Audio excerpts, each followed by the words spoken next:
According to the FBI, hate crimes in America targeting Muslims or people who just appear to be Middle Eastern surged in the aftermath of 9/11. There is this cloud, with the hate crimes, with the profiling, with being rounded up.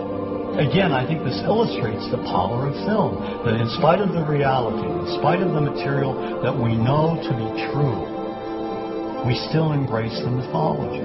The mythology is still a part of our psyches. Stereotypes take a long time to wither away. And for many of us, we're comfortable with our prejudices. We don't want to change.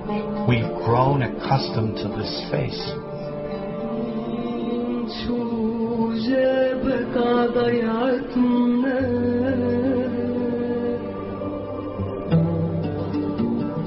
When we think of Arabs, what do we see? What images come to mind? Do we see actual people? People who, despite real cultural or geographical differences, do pretty much the same things that we do. When we think of Arab women, what images come to mind? Do we see women who laugh and play and who adore their children? Women who work in the home as well as outside? Would it come as a surprise to know that in many Arab countries, a majority of college students are actually women? What's our immediate image of Arab men? Do we see loving fathers? Men who want to provide for their families? What about Arab teenagers? Do we see them the way you would think about teenagers in other parts of the world? Then there's religion in the Arab world. Do we see it as all-encompassing, dominating everything else?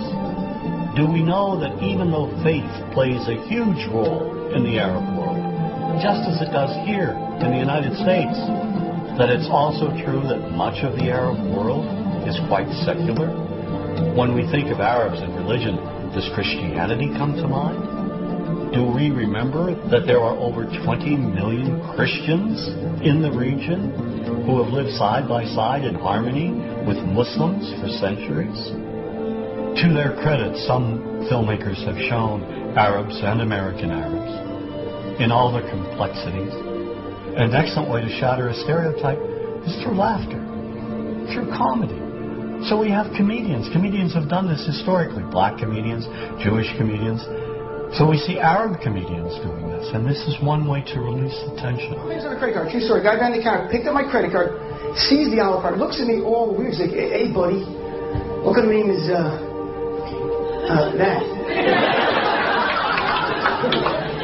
I'm like, "Well, sir, it's an Arabic name." He goes, "What does this mean?" So I'm like, "Well, translate it to English. It means peaceful, friendly Arab."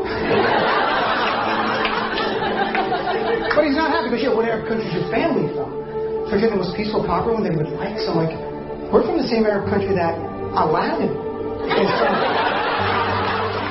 To his credit, Michael Moore in Fahrenheit 9/11 in the DVD includes a scene with this comedy coming out. My name really is Ahmed, and I can't fly anywhere. All you white people have it easy. You guys get to the airport like an hour, 2 hours before your flight. It takes me a month and a half.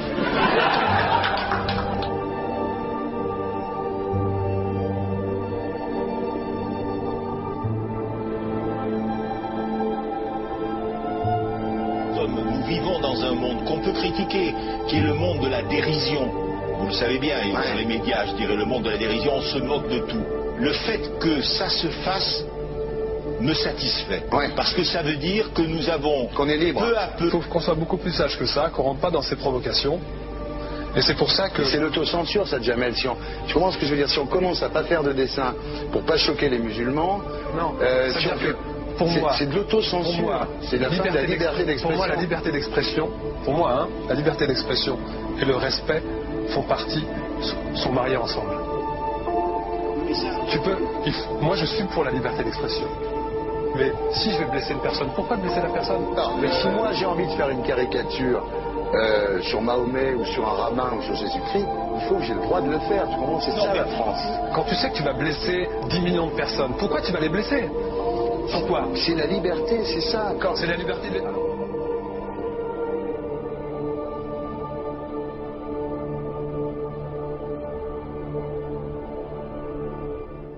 tout seul. Vous ne pensez pas que c'était à vous de vous excuser, non? En disant le sketch n'était pas très drôle, je suis désolé si j'ai blessé des gens, voilà, excusez-moi, voilà, c'est une connerie, C'est mon travail. Mais vous ne referiez pas le même sketch quand même. Mais le spectacle que je fais reprend en grande partie les lignes de ce sketch. Mais il y a un truc que je ne comprends pas sur cette affaire, c'est qu'à aucun moment vous avez senti le besoin de vous excuser et que vous en avez rajouté. C'est tellement surprenant, c'est tellement inadmissible que j'en suis choqué. Voilà. Dans un pays où on peut parler, on peut s'exprimer. Et là, pourquoi tout d'un coup sur un sujet on ne pourrait pas s'exprimer sur ce sujet? Ça, on ne peut pas s'exprimer. Pourquoi? Parce que dans ce pays, on a envoyé pendant la guerre des juifs dans des chambres à gaz et que ça crée un petit problème quand même. Vous voyez ce que je veux dans ce dire? pays, on a envoyé pendant 400 ans des centaines de millions de Noirs, il y a eu 400 ans d'esclavage, et pourtant ça n'a pas empêché Michel Leb de faire un sketch qui m'a fait marrer, où il faisait un noir, et à la fin il faisait un singe, et en parlant des narines, en parlant des lunettes. En tout cas, lui, il n'a pas été interdit d'exercer son travail, il a même eu la Légion d'honneur. Quelqu'un qui a toute sa famille qui a été exterminée dans un camp de concentration et qui voit quelqu'un à la télé qui dit Israël. Vous vous rendez compte? Je sais pas. Mais on peut pas. Il y a des moments où même si on connaît les gens, même si on les a invités, on leur... Et c'est pour ça que... C'est l'autocensure, ça, Jamel. Tu comprends ce que je veux dire? Si on commence à pas faire de dessin pour pas choquer les musulmans, non, si on fait... Pour moi, c'est de l'autocensure. C'est la liberté d'expression. Pour moi, la liberté. Et là, pourquoi tout d'un coup sur un sujet on ne pourrait pas s'exprimer sur ce sujet? Vous savez bien pourquoi on ne peut pas s'exprimer. Pourquoi? Parce que dans ce pays, on a envoyé pendant la guerre des juifs dans des chambres à gaz et que... Deux poids, deux mesures. La liberté pour tout le monde.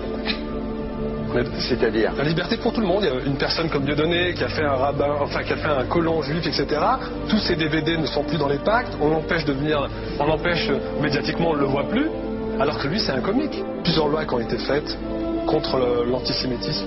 Et moi, je fais un appel aujourd'hui de faire une loi contre l'islamophobie.